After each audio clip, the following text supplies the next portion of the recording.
भाई की बात है। विनोद और राहुल दोनों बिजनेस पार्टनर थे। दोनों काम के सिलसिले में राजगढ़ नामक गांव गए थे।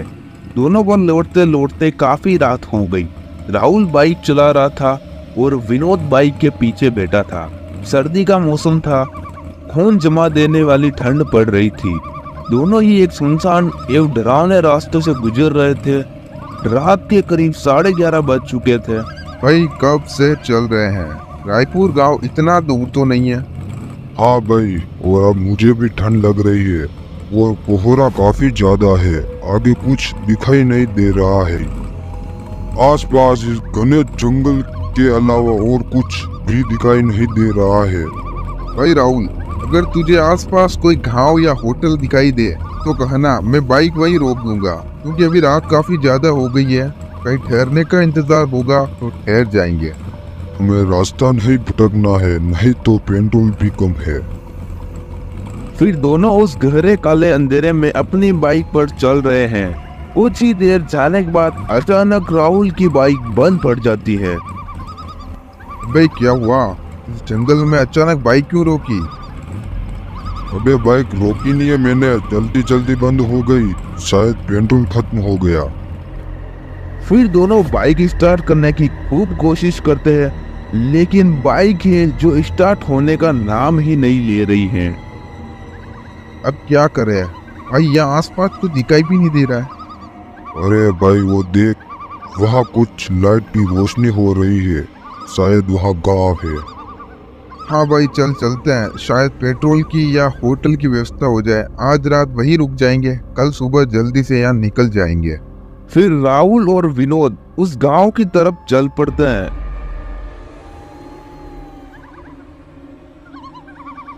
गांव में देखते हैं कि रात 12 बजे भी लोगों की चहल पहल है। तभी वहां उन्हें एक लड़की दिखाई देती है जो उन्हें देखकर मुस्कुरा रही थी। फिर राहुल उस लड़की से पूछता है, अरे सुनो, बोलो। यहाँ आसपास कहीं होटल या गेस्ट रूम मिल जाएगा क्या? अरे आप तो शहर के मालूम पड़ते हो, लेकिन यहाँ गांव है, यहाँ होटल नहीं मिलेगा। यहाँ चाय की टपरी है, वहाँ तुम रात गुजार सकते हो।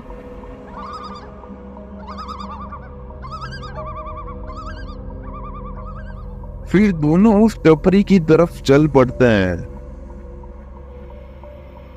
राहुल विनोद से कहता है, भाई तुझे ये गांव के लोग अजीब नहीं लग रहे? रात की 12:30 बज रही है, गांव में चहल पहल है। हाँ यार, कह तो तू सही रहा है। हमारे इधर लोग 9 बजे ही सो जाते हैं, लेकिन यहाँ पर लोग 12 बजे घर से बाहर घूम रहे हैं।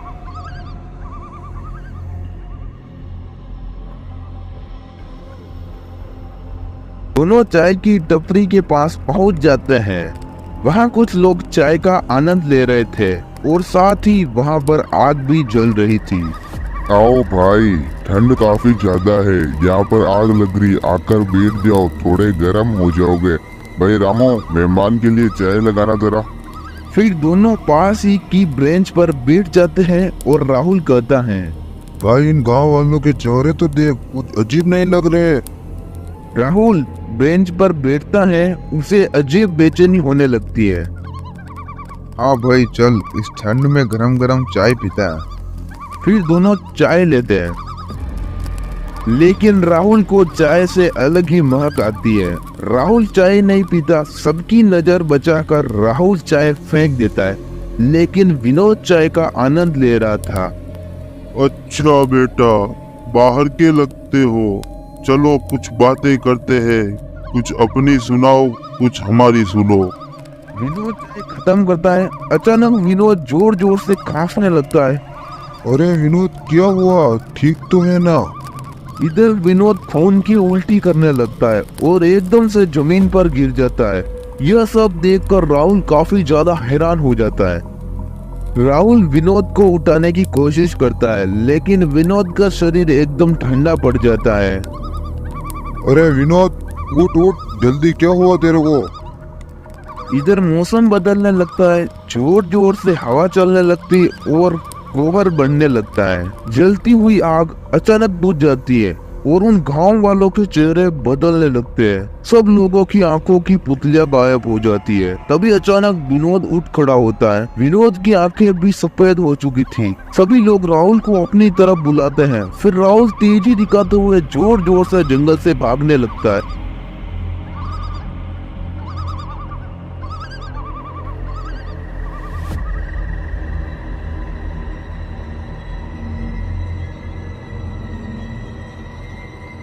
राहुल जंगल की तरफ भागते भागते कुछ दूर भागने के बाद एक गांव में आता है। राहुल वहां रुकता है और अचानक उसे भी चक्कर आ जाते हैं और राहुल वहीं बेहोश हो जाता है।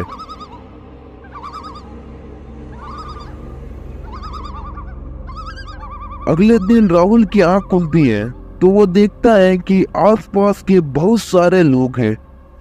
गांव के लोग राहुल से पूछते हैं, भाई साहब, आप कहाँ से आए हो? यहाँ बेहोश कैसे हो गए?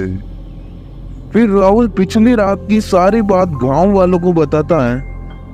तभी एक बुजुर्ग आदमी राहुल से कहता है, जिस गांव से तुम आए हो उस गांव में पिछले 100 वर्षों से कोई नहीं रह रहा। वहाँ अब खंडर बन चुका है और अब तुम्हारा दोस्त वापस कभी नहीं आएगा, क्योंकि आज से 100 वर्ष पहले उस गांव में डाकू रहते थे।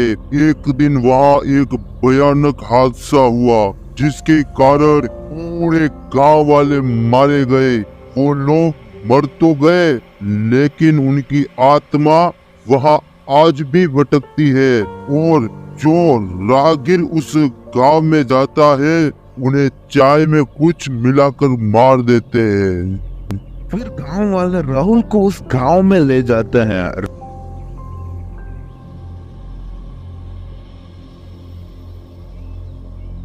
राहुल देखता है कि पूरा गांव खंडर हो चुका है। फिर राहुल को अपनी बाइक दिखती है।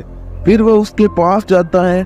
तभी उसकी नजर एक टपरी पर पड़ती है। उसे देखकर लगता है कि ये टपरी सालों से खुली भी नहीं हो। फिर राहुल अपनी बाइक को वहां छोड़कर वापस अपने शहर की तरफ चल पड़ता है।